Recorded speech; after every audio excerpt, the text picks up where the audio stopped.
We'll see. Let's see who would join today. Hopefully, we'll get a good amount of people showing up.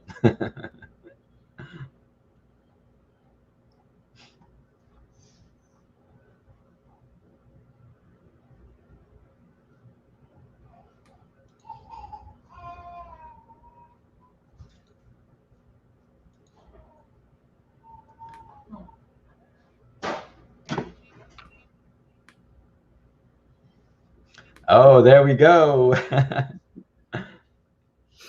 Trini, hello. Good afternoon, the G-bots. We'll wait for a little bit, and then I'll introduce Chris to you guys.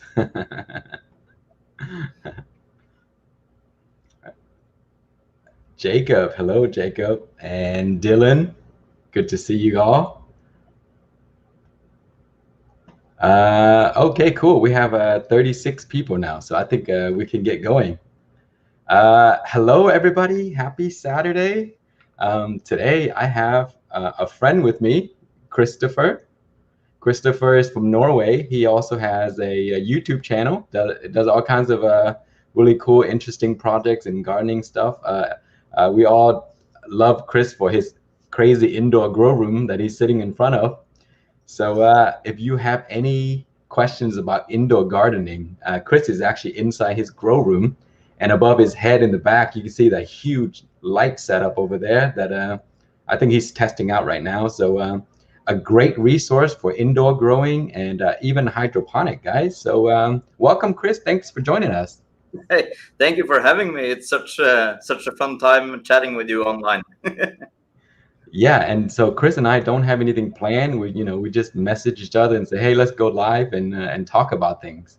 So Chris is in Norway. So right now is the beginning of summer for you, Chris? Yes, it is. And as I was just about to tell you, we had the first day above 68 Fahrenheit this year. So this weekend has been just phenomenal. And as you can see, I'm looking like a cooked lobster. Because I put on sunscreen one time today, and my wife said, did you put on only one time? And I said, sure, that's what you're supposed to do after 40 years. So I just have to excuse my face. Well, that's great. Summer is here, so there's going to be a lot of stuff that you're going to be doing. You're going to still do inside stuff, right?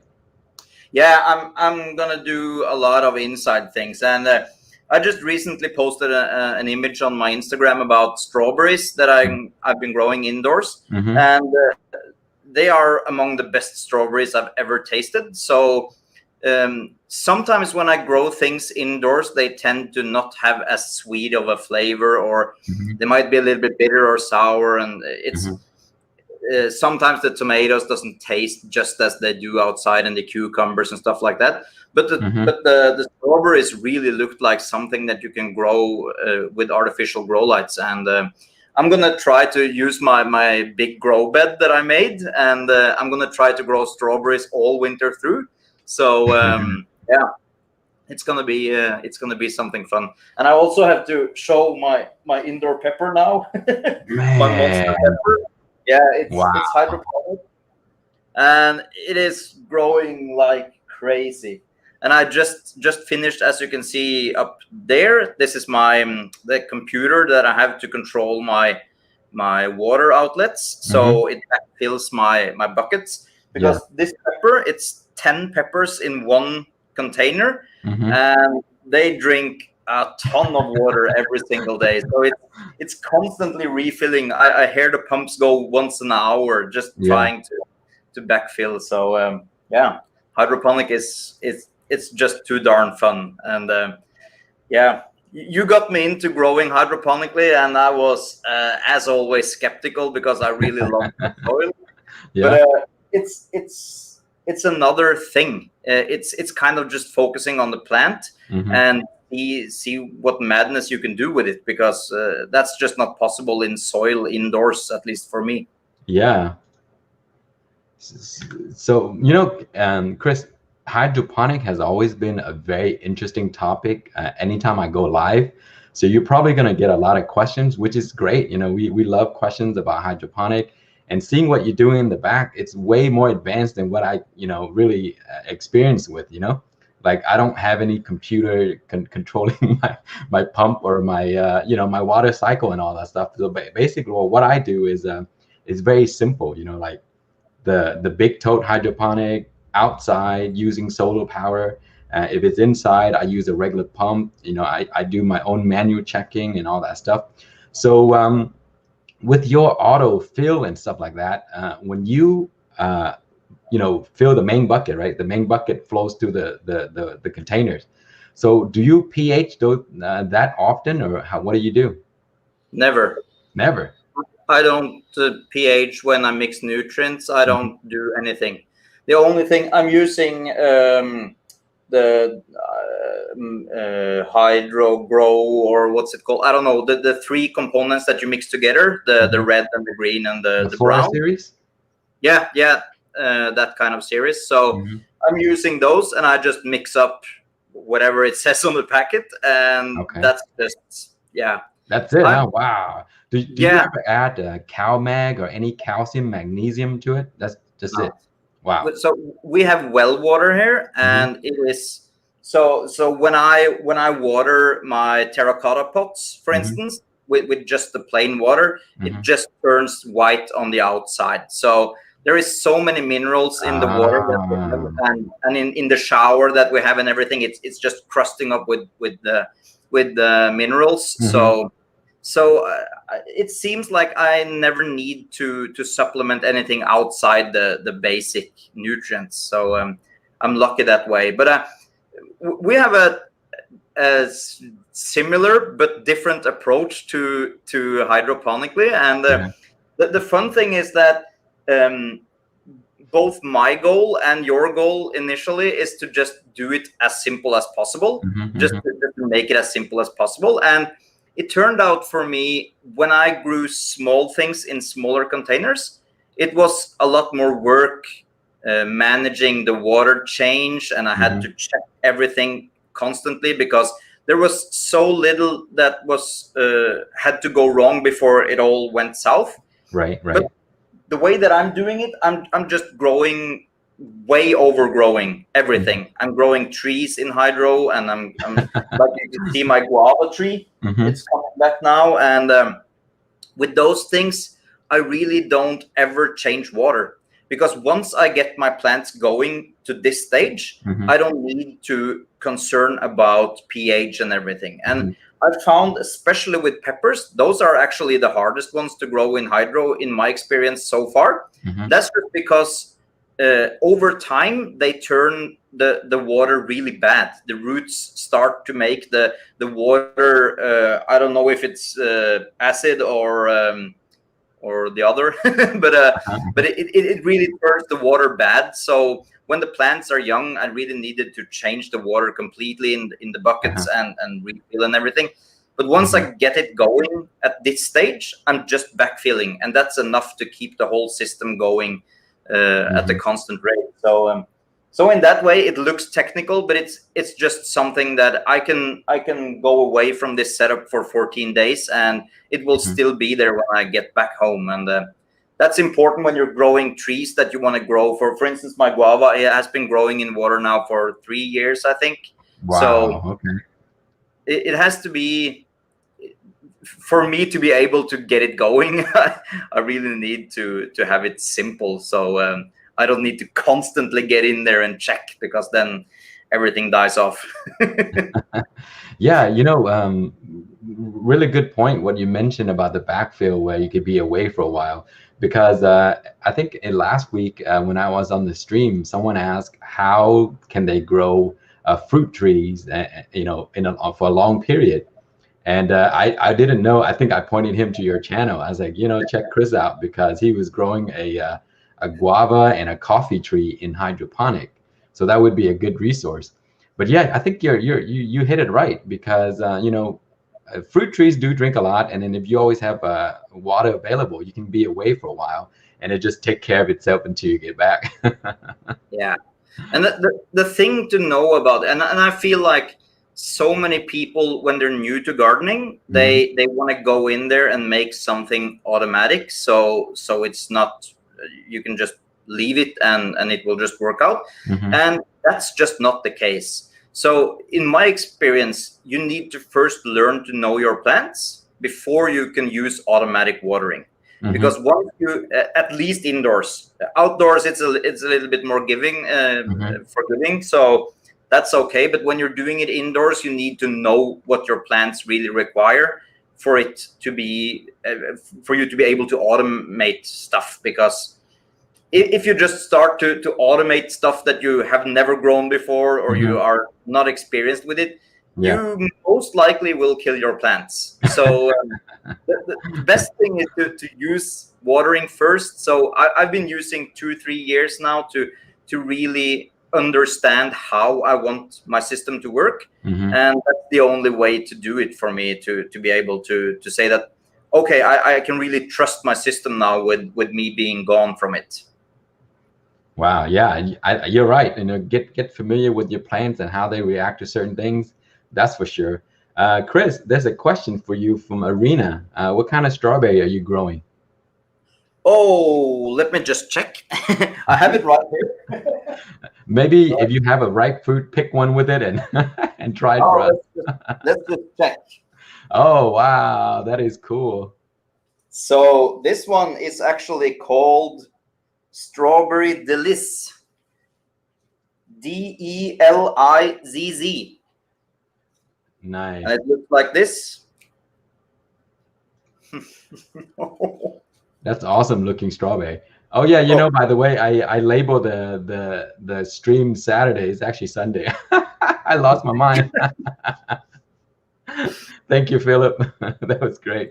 Brad, hello, Brad. Welcome. Thanks for being here with us. You know, Chris, I am actually also growing strawberries outside in my raised bed.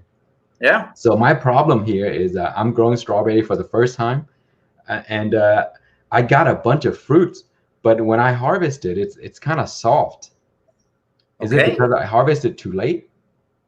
No, but what would you say would be your standard problems with strawberries in Texas? Because you have such a different. For us, the problem for us is that it's too moist and it's too cold. So the fruits start to rot. I think that was my issues. Yeah. We have so much rain lately. Yeah. But I've also seen that sometimes when you're speaking of mushy fruits, sometimes if one day I had my grow light way too low, close to the plant, and it actually turned some of the fruits that were halfway ripe, it turned them a little bit like they were overripe, but they're not. So it might be heat also that can just take down your strawberries. And I would imagine in Texas that might be, maybe, if it's too exposed to direct sunlight, maybe. I think you might be right, because that's exactly what happened to my strawberries outside. It didn't look like it's ripe like a whole lot, but when I pick it, it's very nice, and I mean it's soft and kind of like mushy, and it's not even sweet because I think it's not fully ripe yet. Yeah. Oh yeah. You want your strawberries to be really, really ripe, but still have some texture to it. So that's. I think Brad mentioned shade cloth should work for me. I should try that, because I haven't grown strawberries. You know, I'm not a big fan of strawberries, but my kids love it, so I try it. So that's why I'm trying to grow it. I don't know how to grow strawberries. No, it's well, it's easy for me, at least, because it just fits into my climate. But I would imagine that something that fits very well for me might be something that you would struggle with. So since we have such a different environment. I think strawberries are an interesting topic. You got a bunch of questions here, Chris. This is the first time growing strawberries, and it pushes out a lot of flowers. No runner. Is that normal? Oh, I can you repeat? Arsenic asked, his strawberries pushes a lot of flowers, but there are no runners. Is that normal? Yeah, so for me, Cheers, that's everybody. You can have a cheers before you answer the question, Chris. cheers. Happy Sunday, y'all. So with runners, it's like, for me, it's like when you have a fig tree or something that it will just go dormant for a while, and then suddenly it will just burst into growth. And strawberries are strange that way. Sometimes they will put out a ton of runners, but no fruits, and sometimes they will put out a lot of fruits but no runners. So it's just a thing that you will just have to wait. It's like dropping of flowers on a pepper. It's just something that comes and goes, and eventually it will start to put out. But in my experience, that stressed plants tend to start with runners sooner, because it looks like from nature they want to get out there and they want to reproduce new plants. So when there's something a little bit off, then it might be time to put out runners. But other than that, they will probably focus on fruits. How old is your strawberry plants? I think Brad mentioned that don't let it fruit the first year. Maybe that might be another reason. Okay, so mine was this high when I bought it 2 months ago. Okay. So it was just like the just like this sucker 2 months ago, and then it turned to this. Wow. And I'm stressing the way out of this plant. I don't care too much about it. But in my experience, we've been growing almost for 40 years. I've been involved in growing strawberries up here, and I've never ever don't let it go to fruits the first year. Okay. Because strawberries, they will produce decent crop for the first 3 years, and after 3 years, you would normally try to change out the old plants. So to not have the first year doing fruits, I wouldn't agree with that, because you would have 3 decent years of fruits, and they don't seem to at all be bothered by having a huge load of fruits the first year. They will still come back the next year just as nice. But with strawberries, just remember to fertilize the heck out of them. They can eat anything, and just put on some manure there. They will just love it. So I use chicken manure on all my strawberries, and they just love it. Nice. That was actually my next question. What do you feed the plants? But also, there's Mighty is asking about your shishito cross. Are you still doing that? Is that it? Yeah. Oh wow! So, there you go. Well, it's called the crisscross caramel. It's the one that I sent you seed from, and I grew them last year, and they turned these beautiful caramel, really hot pods.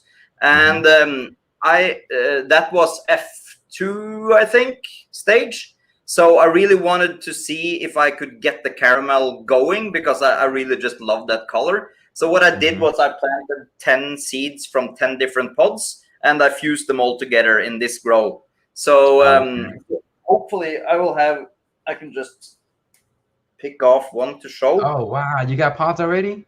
Yeah. It's cool. Loaded. I think I have over 100 pods already. So that's a shishito cross with your caramel something, right? You mentioned? How hot is that? This is originally a shishito and a Tasmanian brown habanero. Okay. And Sherwood's Carbonero? Yeah, the Carbonero, yeah. Yeah, Carbonero. How hot is that? It's still green. Yeah, no, not today. Not today. I can tell you for sure, this is gonna be hot. I'm just biting in it. You see that's the beauty of growing in hydroponic. You can reach back into your grow room anytime you need fresh stuff and just harvest it. And it's nice and clean. And you can practically eat stuff right off the plant, without even rinsing it. But I don't suggest that, but you can. Yeah, but the grow station, the same as you have. I grew an Adalberto habanero there for almost a year. I took it out today because I'm putting in the tomato that I'm growing. So I've been growing that in my hydro setup for a year, and we've been picking pods from it every single day for the whole year. We're eating from it constantly. We switched out every other fresh chilies that we've had. We just switched out to that plant because we really love the taste from it, both of us, and it was a habanero, but not too hot. Yeah. But it's so nice to have those kind of things indoors, but you can really control when you want it to go to fruits, and when you want to clip down or trim down, you can trim half the plant, and you can do it like this just to make sure that you always will have fresh pods. Yeah. And another interesting thing about hydroponic that I really love is that many people don't think that the fruits would taste that good as opposed to like regular soil gardening. But I mean, it tastes exactly the same, guys. There's really not much of a difference, and sometimes the fruits in the hydroponic may taste even better because you can actually tweak the nutrients contents to make it produce according to your taste. So there are companies out there that actually do this, where they grow hydroponically, but they do research by feeding the plants certain amount of different nutrients to have the most the best tasting fruits. And recently I did a video on tasting tomatoes in hydroponic, and it is amazing, guys. I just go and pick it right off of the plant and eat it. And then I had some of our friends over the other night. We're having a little party here, and the kids wanted to go into my grow room to pick tomatoes, and I mean they ate it right off of the plant, and they keep asking for more. And these are the kids that don't like tomatoes.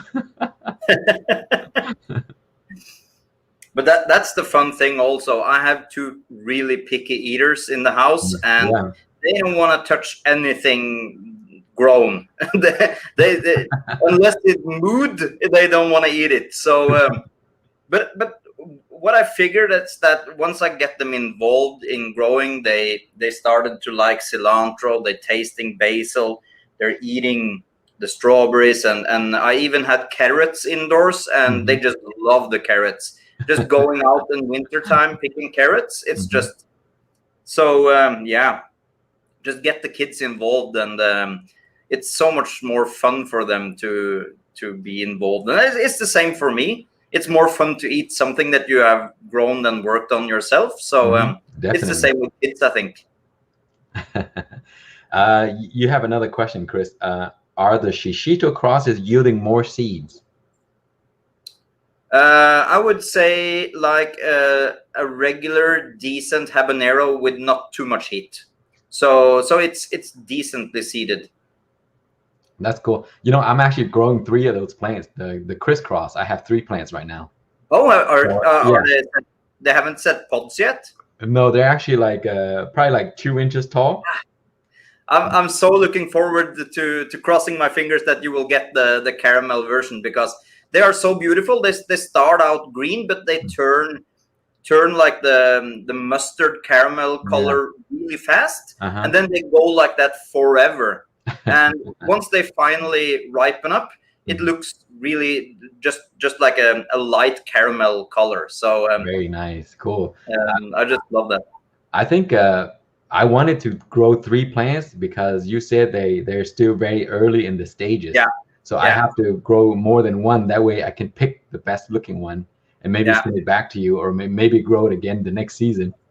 Yeah, so that's why I'm growing 10 inside here, and I'm also growing a lot of them outside this summer. So yeah, Chris, Hakeem is asking if you got the seeds for him. There you go. No, I think he's mentioned he's asking about your shishito cross. Oh yeah. So this was the seeds that I got from him. Nice. This was for the hundreds and thousands of tomatoes. So these ones are the ones that are going into to the hydroponic grow station. So Nice. yeah, but sure, if it turns out nice, and I will most definitely save seeds. But I don't want to give it all out until I know for a fact that it turns out the way that I want them to turn out, because Yeah. it's more fun to do something when it turns out to be something that you actually want. Yeah, Arsenic asks if you're gonna do a seeds giveaway from your crosses. Yeah, for sure. If I get it all going, then of course it's going to be shared with the community. That's the whole point. Yeah, you know, speaking of the hundreds and thousands for the seeds from Hakeem that he gave me, I actually grew that plant in your system. I did a video recently, and that plant grew outside of the system. Of course, you know, because tomatoes are just ridiculous. So I had to take it outside. I pulled the thing up, put it into the pot outside, and then it was like so long, you know, because when the branches go outside of the system, it didn't get the amount of light it needs, so it started to stretch like a vine. So I trimmed the plant down like into like a small shrub, and now it's starting to grow back. But as soon as it grow back, the flowers are already there immediately. So because I guess it's a mature plant, so I'm gonna get a lot of pods very soon, or tomatoes. Are you trying to grow something else in it from now on, or? Right now, I have one of my peppers in there. Yeah, so I'm very excited. I need to show you soon. It's perfect for growing pepper. As I said, I've been growing my only pepper in it for a year. Yeah. And I could have just kept that thing going forever. It really loved the size of it. So Yeah. as long as you can just trim it all the time, and just make sure that you keep some of the pods. You know what we should do in the future, Chris? For the plate, the top plate where you put the net cup in. Yeah. I think if we can switch it to 2-inch net pots, it'll be perfect, because then everyone can use it. Okay, so if you just send me a link to whatever that is, because I'm working on a whole nother system here. Yeah. So if you just send me a link for that, I'll sure print one and send it to you. No problem. Yeah, that would, because then I have hundreds of net cups. You know. Yeah. It's like, it's really cool. And, yeah. For sure. Yeah, I mean the system is working amazing. People that come over, they always ask me like, what is that thing? You know, because it's so bright. You know, it's sitting next to my Arrow Garden, but it's so much brighter than the Arrow Garden, and it's only at 50%. Because I'm growing peppers right now, and our friends come by and they're like, "What is that thing?" And it's pretty because it's black and white and black, and you know, it's a really nice, like an iPhone color. Yeah. So it's very eye-catching, and my friends always ask about it. Is it, can you buy one? I was like, no, my friend made this. And they were shocked that you actually built to one. sell them. It's a lot, but you know, the LED panel on it is a little over 100 watts, but it was originally it's designed for a 40-watt panel. So everything is designed for a 40-watt panel, and I've been testing with it, and I have the panels also. But I just wanted to make ours overkill, just to be able to see what we can do with it, just to at least don't have that a limiting factor. Yeah, you know, even though it's at 100 watt, I have not fully utilized the 100% yet. It's too strong. The only time that I've been using that is when I had some pepper seedlings that have been starting, and I just pushed the light all the way to the top. Then I had seedlings all over the floor. Just good idea. Around. I'm actually doing that right now. Yeah. I have seedlings all around the other pepper plants. So let's see. Let's go to the questions. I'm thinking about buying one of those Sunnytech air pumps, but I'm wondering how long yours lasted on average. Okay, Rex. I've purchased multiple of the Sunnytech air pumps, and I've had a few that lasted over 2 years, and I had one that broke in 6 months. So it's very inconsistent, you know. But it's still a lot of fun. Even 6 months, I had a blast with it. It's a really cool unit. You know, you grow in hydroponic outside in the sun, and you have this little thing running, and you know that's it. Just set it up and forget it. And it sits in the rain too. It doesn't matter. The rain would, you know, let it rain on it and all that, and it'd be fine. So yeah. I was just looking at that, and I've been inspired by your videos about the solar hydroponic, and I have been thinking about doing some sort of, because I always have to do it DIYs because Yeah. I love the technical stuff. But I've been looking at it, and so it's 20 over 11 p.m. here now, but the sun has just gone down. So we have sun all the way to about 11 p.m. at night in the summertime. So I would have sun on the solar panel from 4 o'clock in the morning or something until 11 p.m. So it would be a really fun thing to do in the summertime because we have so much sun. So we could have an unlimited amount of solar power at that stage. That is really cool. I mean, 4 a.m. and you have sun. Yeah. So if I wake up at 2 or 3 a.m., it starts to get bright outside. Oh, wow. So it's summertime. Finally. That is interesting because, you know, for us, 3 a.m. is like, you know, it's still dark. Yeah. Our sun comes up around 7. We pay dearly in wintertime. Then it's just cold and dark all the way.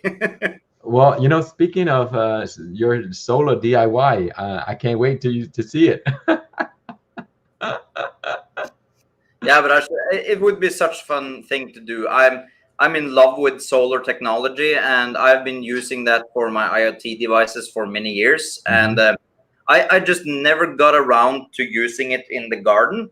Well, actually, in the beginning, when I started using microcontrollers to do stuff to measure things in the garden, I actually used solar power. I used solar panels, and I covered my soil in the grow room, and I used the excessive light from my lighting panels. So it's kind of recycling the energy. So it's with the new light panels like this one, it's so bright that it will be like using solar panel outdoors. So you can just as well use it. I think solar power hydroponic is the future, Chris, because I mean most hydroponic is already grown in a greenhouse anyway. So all you have to do is put solar panel on top of the greenhouse and harvest the energy and use it instead of using the regular energy. I think it's just going to be coming very soon. Yeah, I so badly, but it's just a time limiting factor for me. But it's I so badly want to have one of my 4 sections in the greenhouse outside, have it hydroponically for a whole season, just to see the difference that I can make in my plants. And if I use the automatic system and everything, it would be such a fun project to see how that works. Yeah, you know, for people that are wondering, because it's solar, so anytime the sun goes down, the solar pump is not working. And will that kill the plant? You know, that seems to be the question that get asked very often. And the answer is no, because, you know, when there is already oxygen pumped into the water, the oxygen remains at the roots for a long time, up to like 3 or 4 days. So even without any oxygen for 3 or 4 days, your plant would still be fine. And then the sun will come out, you know, it recharge all over again. So yeah, it's fine. Your plants won't die immediately. I mean, unless there's no oxidation for like, you know, an extended period, like a week or 2, then it will start to struggle and maybe die. But a few days, no problem. Yeah, I've been hooking off some of my pumps from time to time if I make a video or something and I want it quiet, and always forget to plug it back in, and it stands there for like a couple of days. Then it really doesn't show on the plants at all. Yeah. So all right, let's see. We have Don. Don, how is your ancho doing in the competition? Oh yes, I'm growing the poblano for a competition with the Chili Chump in UK. He's hosting a contest, and I'm entering it. So my plant is doing really well right now. And let's see what else.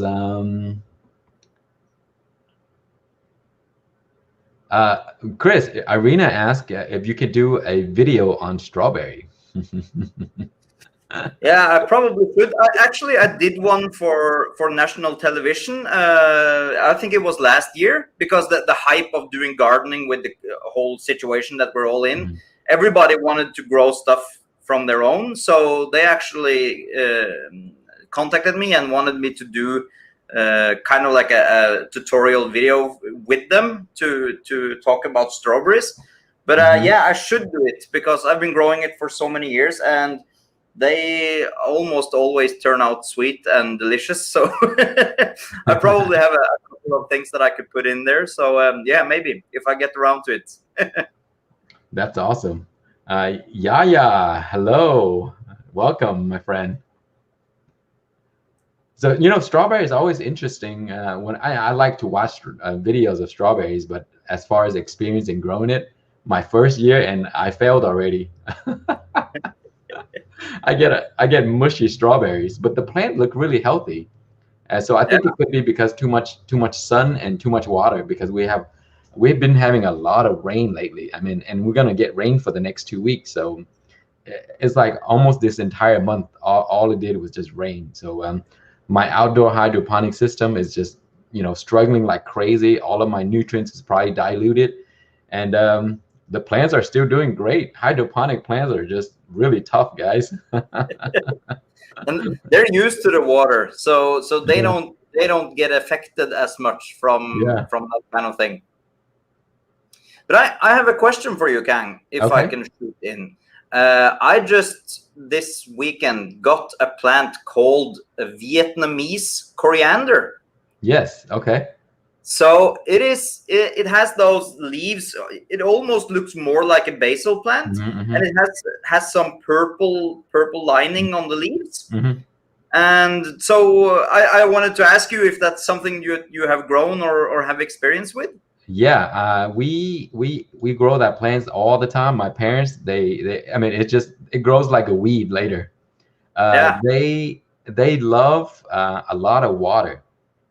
Like lots of moisture in the water, and so they do need a lot of water, but they grow so easily and they multiply like crazy. Yeah, and as I understand, you can grow them for a longer period than you would normal cilantro. Then you can just trim it and it will just grow back and thicken up. Yep, you can trim it, and I think they multiply themselves also. And the leaves has a really funny smell to them. It's like an herb, Yeah. So we grow them all the time. My parents do. I don't need to grow them because they have so many. But how would you use it? Because I tasted it and it's resemblant to cilantro, but it's not an exact match. Well, it's a little bit milder and it doesn't have the same punch. But how would you use that in cooking? For us, we use it mostly in like dishes we make that are fresh, like papaya salads that we make.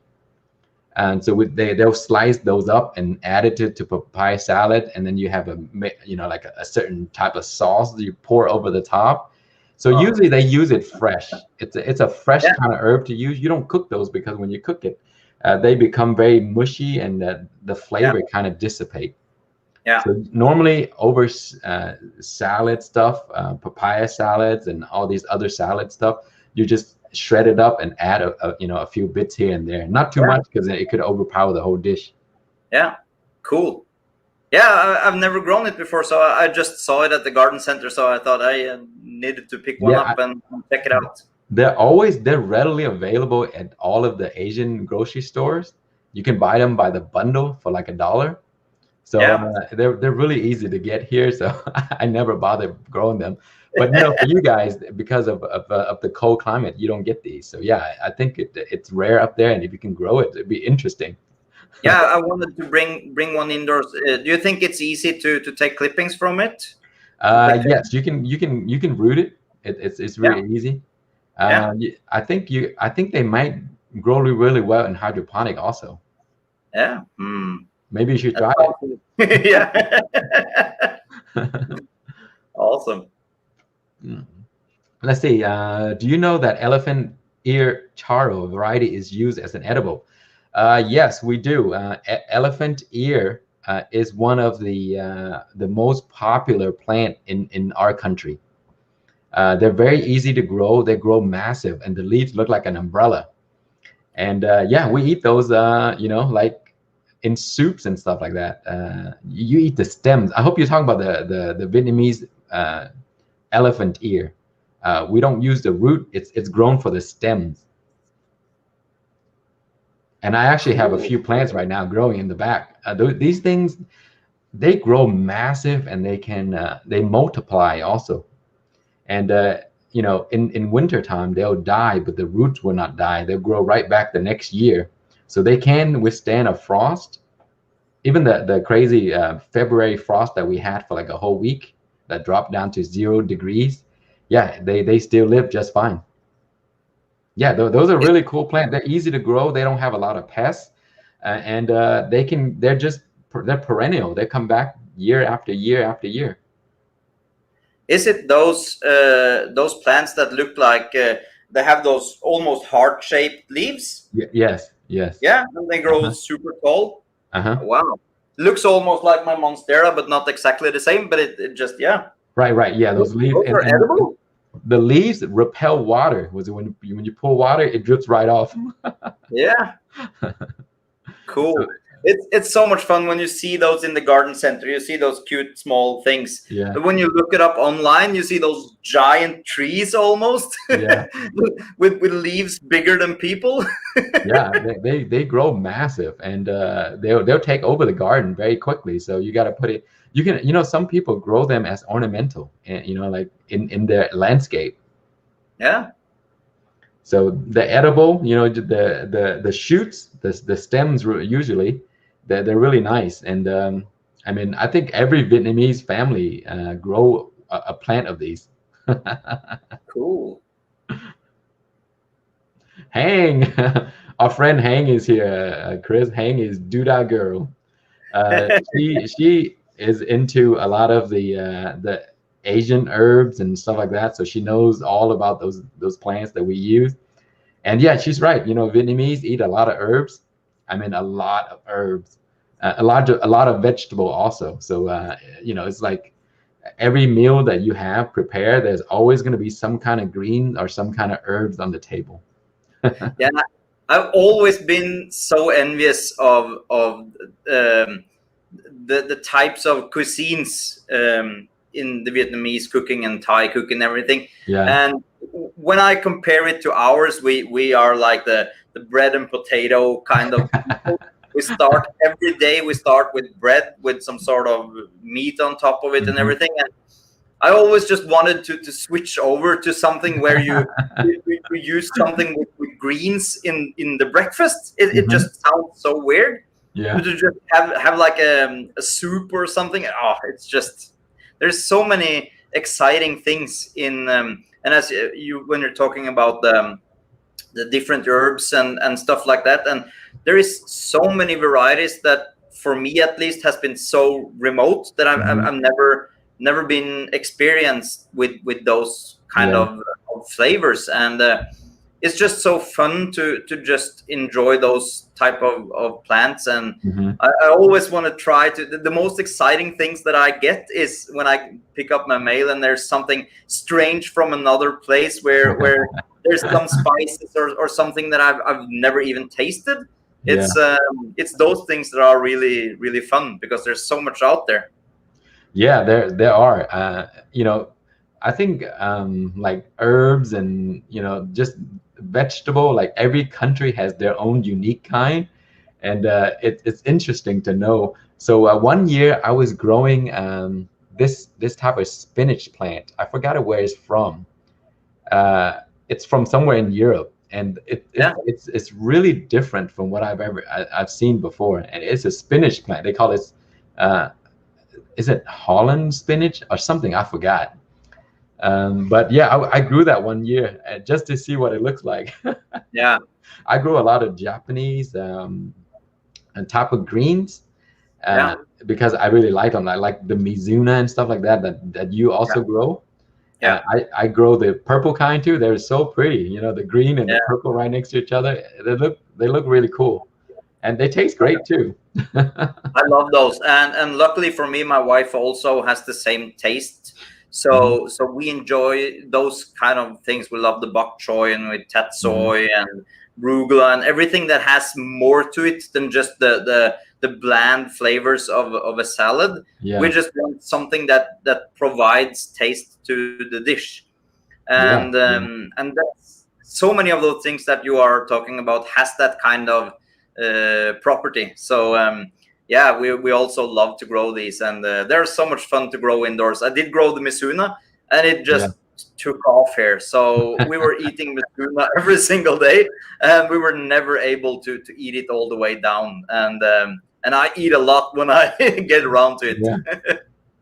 You know, and the all of the plants that you mentioned, I have grown them in hydroponic already, and they Yeah, all do wonderfully. I mean, they when you grow them in hydroponic, and every day you come out, you pick a few leaves. I mean, a few leaves, as in like 40 to 50 leaves, and then yeah. they grow back and they grow back, and it's like you eat this thing for months. Sometimes I'm like, oh, I'm done with this. I got to pull it out and put something else in.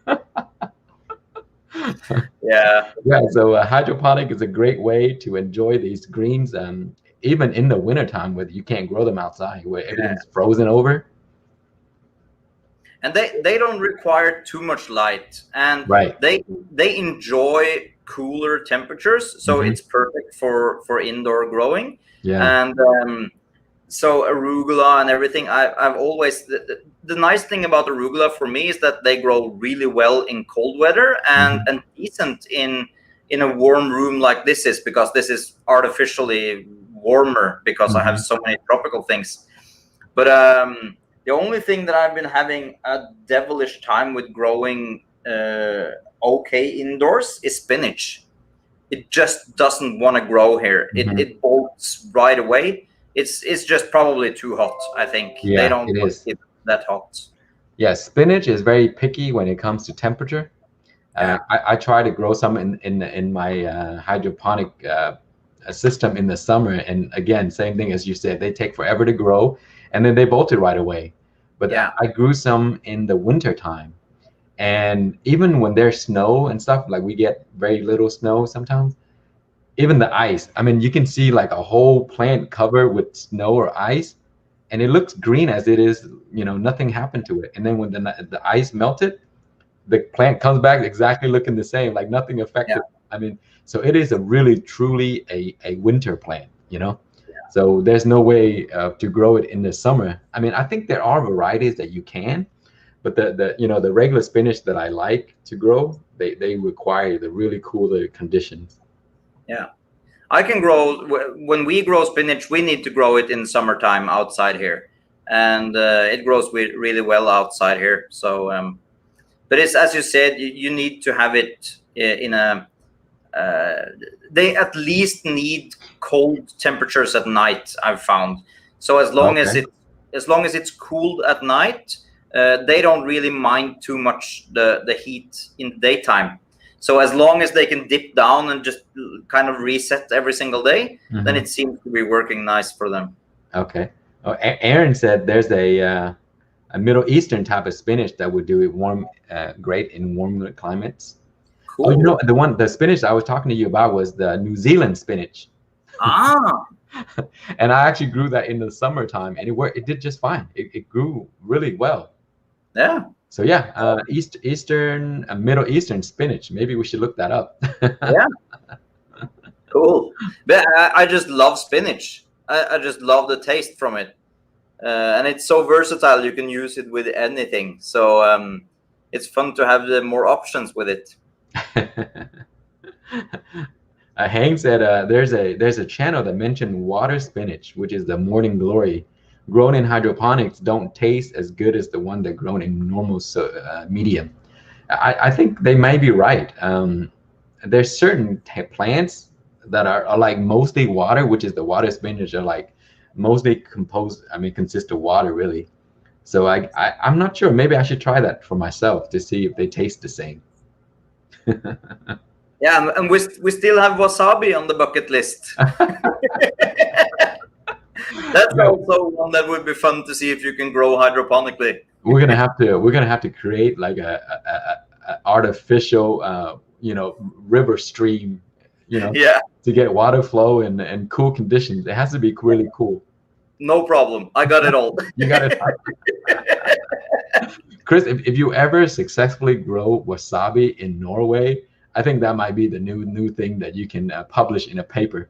Yeah, no, but if I ever get around to get a hold of a plant, I would definitely try to grow it. It looks like such a fun thing to grow, and really hard. I like that kind of challenge. It's different from everything else we grow. Yeah. Let's see. Going to the chat. Is it good to grow? Is it good idea to grow Carolina Reapers in California? Definitely. California has perfect weather for Carolina Reapers. You can actually grow it anywhere. I grow Carolina Reapers in Texas. I mean, if I can move the plant into the shade in the heat of summer, it does really well. So I've gotten good success with them if I move them around.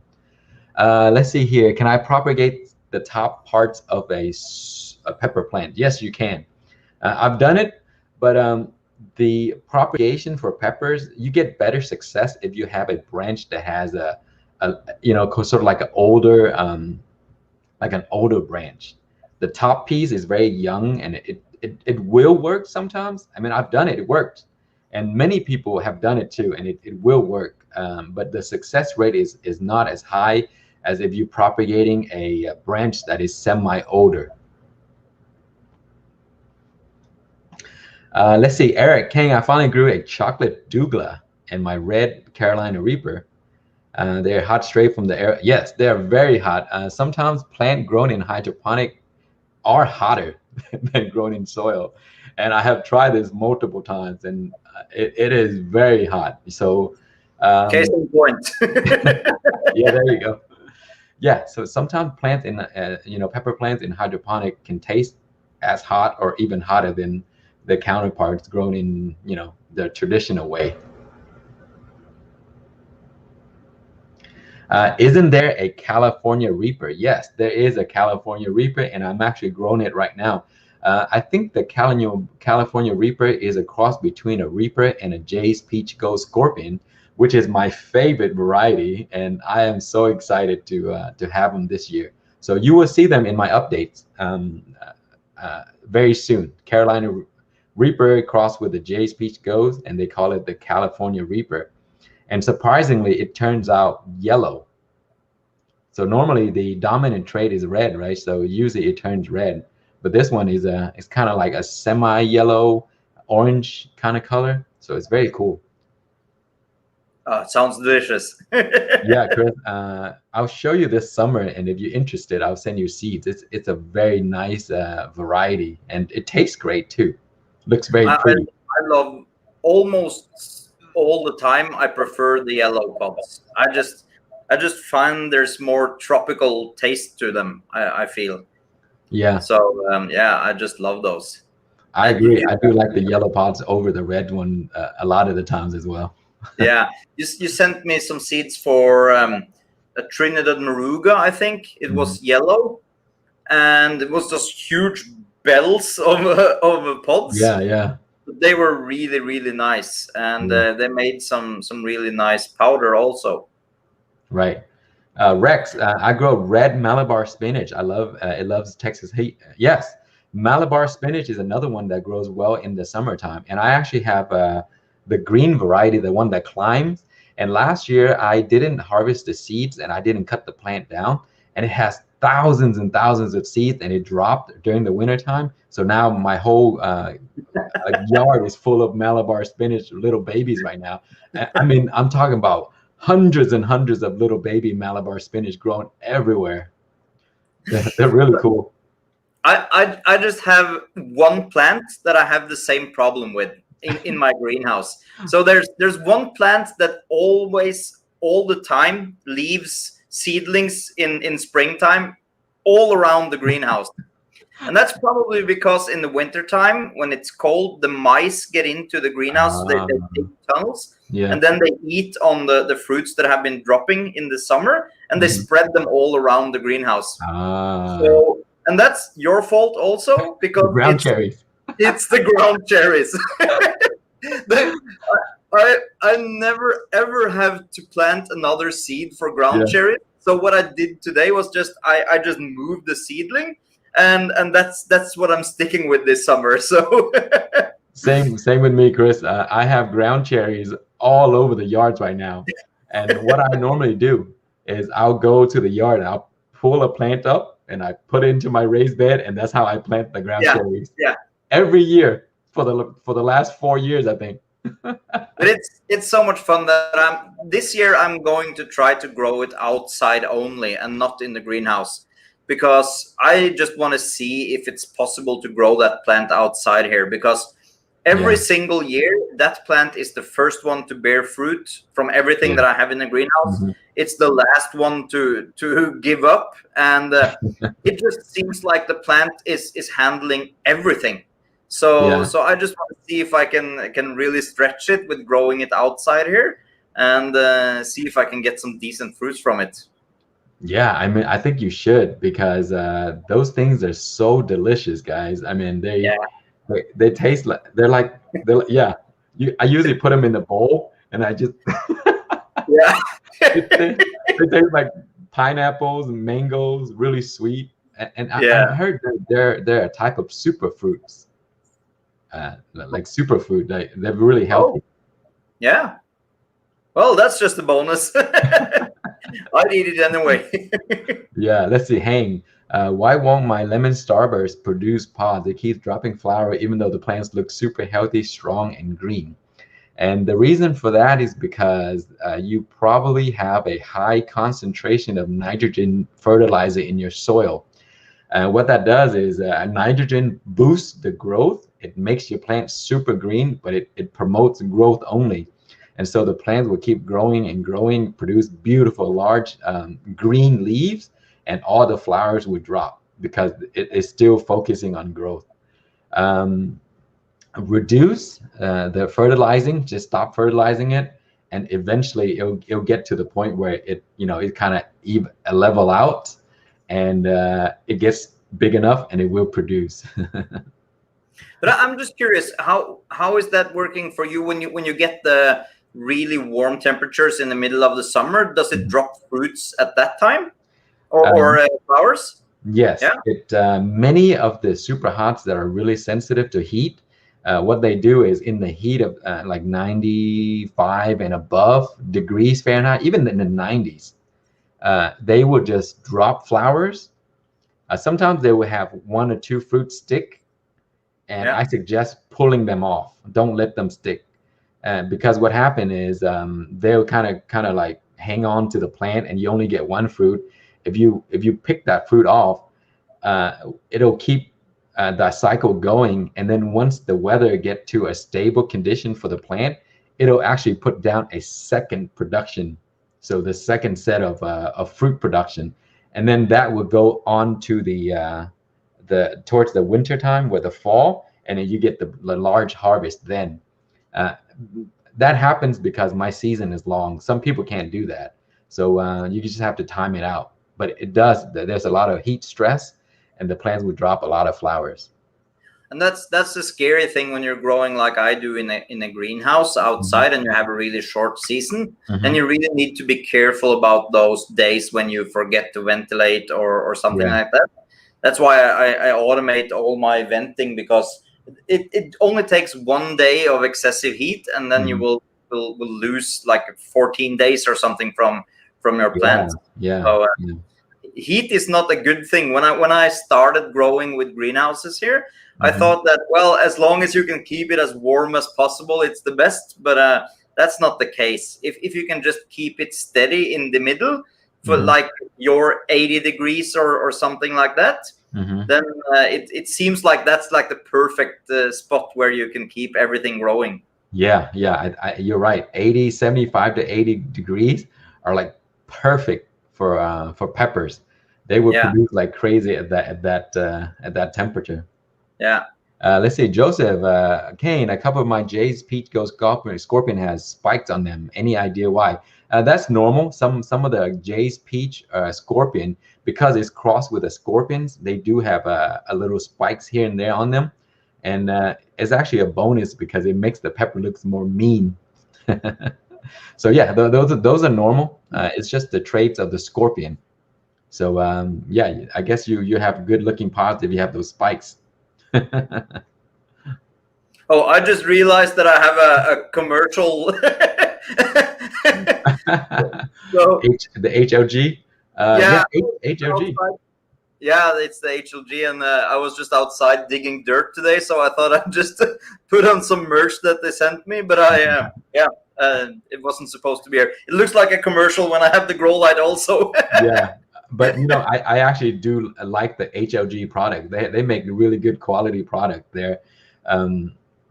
There's the one you have in the back right there. That's a really nice one. How Yeah. big is that, Chris? Is that the 4,000 or the what's 4,000. they have certain series, right? Oh, maybe that. Yeah, What this one is numbers they called use? the Scorpion Diablo R spec, or Oh, no, the R. not the R spec.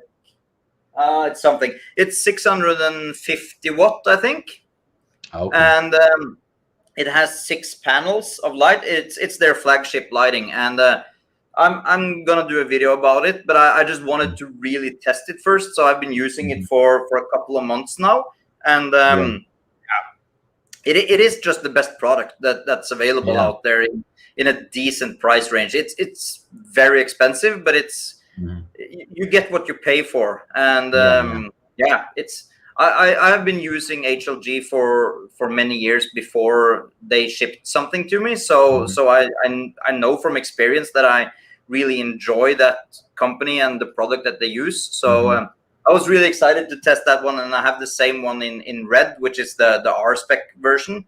Yeah. So I think that's 600 watt or something. So yeah, it's crazy. You think my aloe vera has 650 watt of LED? It's it's just mad over there. So speaking oh, Aaron has a Diablo 350R. That's cool, Aaron. Those are really nice. The HLG products are really nice.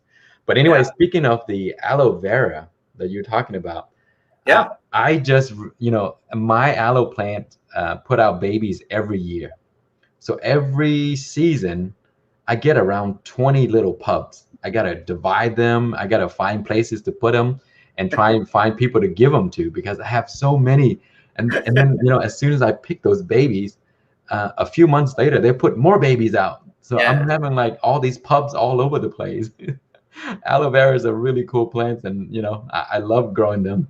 I know. When I had my huge aloe vera, so now I guess I have 10 pups or something that about this size. And when I had it in my huge grow box, it produced almost 50 pups, just a single aloe vera.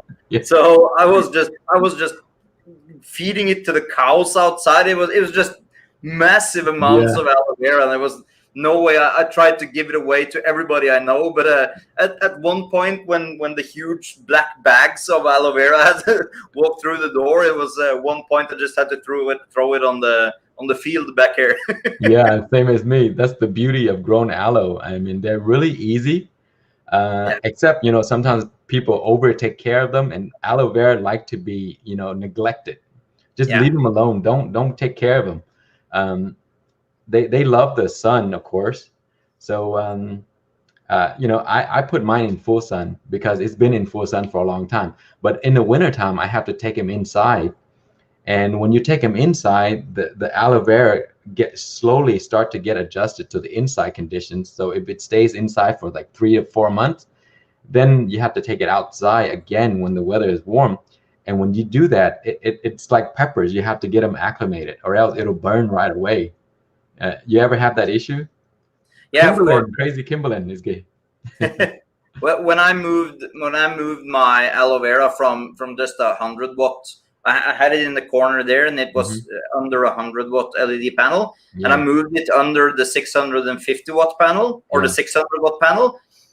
it completely went purple, just like that. It went purple. Yeah. And it's now slowly getting back into the darker or the green color, and it's growing fantastic. It's just like the outside sun, and Yeah.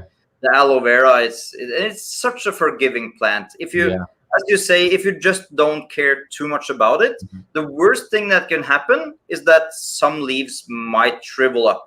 That's the worst case in my opinion. Yeah. So, but if you give it too much water, it's gonna droop and it will just go away really fast. So yeah, when it's dry, just hold it on the bench a little bit more, and it will just come back stronger. Yeah. That's the thing with aloe. They're really easy to grow. They're easy to separate because you can just pull them out of the soil. Yeah. You know, even though all the roots are gone, they still grow back. Yeah. And it's one of those nice plants where you have so much energy and water, moisture stored in the plant. So if you rip it out, you can leave it on the floor for a couple of days with exposed roots, and it really doesn't care at all. It's not one of those plants when you transplant, they droop for forever, and it's just hard to get it back. But the aloe vera, you can do whatever you want with it. It's just gonna take it. Yeah, and another cool thing is you know, the one that I have is like the leaves are like the size of my hand. They're huge.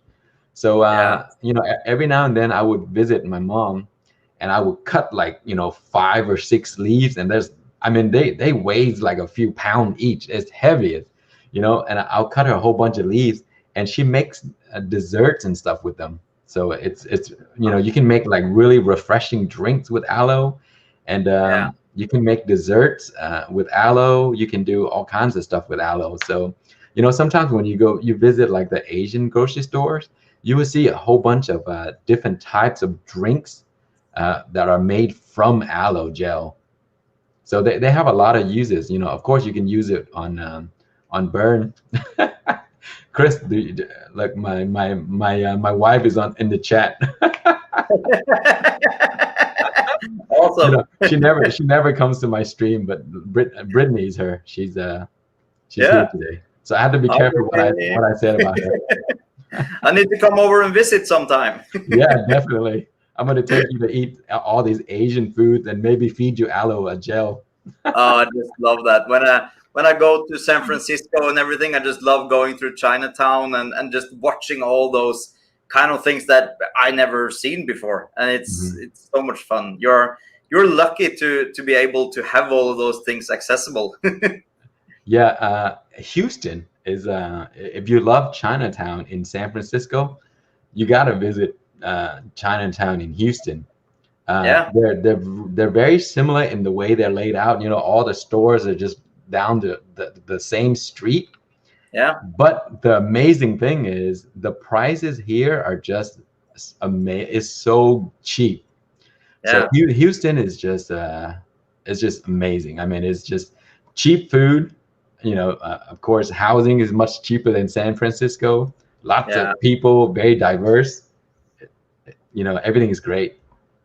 Awesome. Yeah, I've never been to Texas, but I sure gonna visit that next time I'm in the US. Yeah, one day when everything calmed down, the pandemic's over, people can see each other again. Yeah. It's crazy. I think, guys, we have to cut short this time. I have to get going. But Chris, thank you so much for joining us today. It's bedtime. It's always good to talk to you. Today we didn't answer too much question. Mostly it's just chat, asking Chris questions about indoor stuff. If you guys like this, let me know. You know, I invite Chris again. We talk more about hydroponic and all the indoor stuff that he has going. Thank you, Chris. Thank you. Awesome. Bye now. Bye.